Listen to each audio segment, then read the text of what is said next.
Hey guys, my wife's Porsche Macan needs tires and brakes, which gives me the perfect opportunity to upgrade her wheels and brakes to go from this to this. If you guys have been following along, you know that I have a full professional auto repair shop at my disposal. The shop's been so busy though that I can't even work on my own cars there.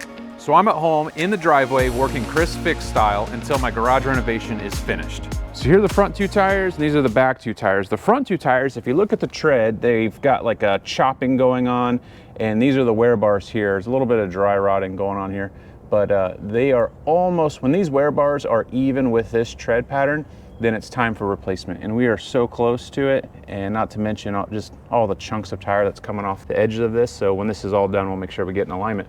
The rears are okay. There's some tread left, but it's like this one's not bad. This one's a little bit worse. Technically, I probably could have gone, I don't know, maybe another 1,000 miles or so, but you know what? This is good timing. We're just gonna go ahead and get them done now.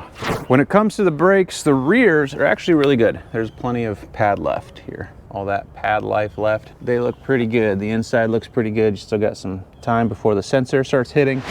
The front, however, that's another story.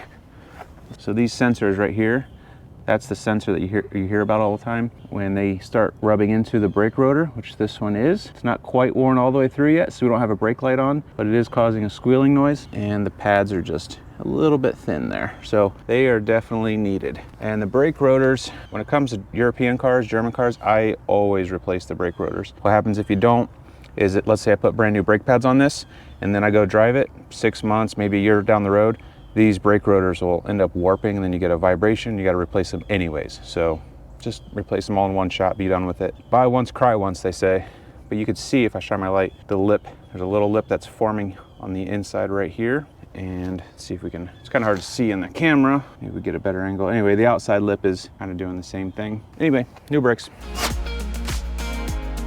When you got somebody with a truck, you keep them around for times just like these.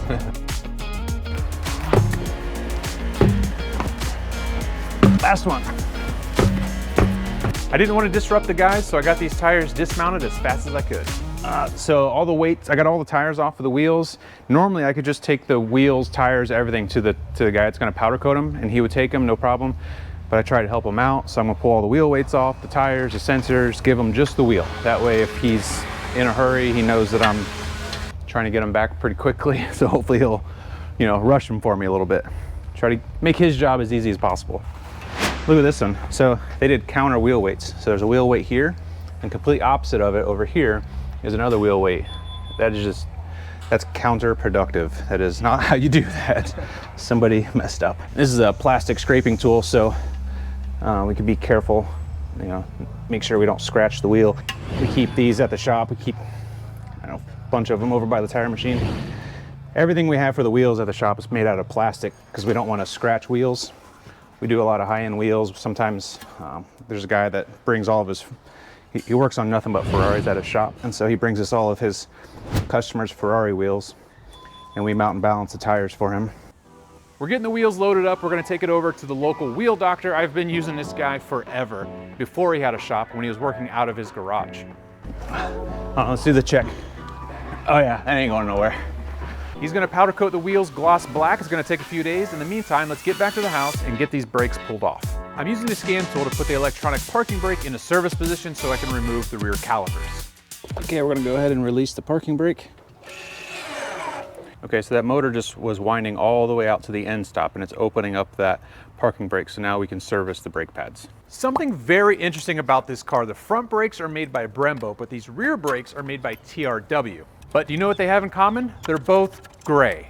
Very, very boring gray. So we're gonna change it from Grandma Gray to Speed Yellow. Speed Yellow is actually a factory Porsche color that they put on their carbon ceramic brakes. Yes, these are not carbon ceramic brakes, I get it. However, I just really like the color of yellow brake calipers. When it comes to changing the color of your brake calipers, you really have two options. You can have them powder coated, or you can have them painted. If you have them powder coated, you got to remove the pistons and the seals, and it's a lot of work. I've done it that way, but my preferred method is painting. So I take it to the body shop, they paint them the color I want. I have stickers made, they put the stickers on it, then they clear coat over top of it. That way, you don't have to worry about the stickers peeling anytime you wash the car or anything like that. And they look great, they last a really long time.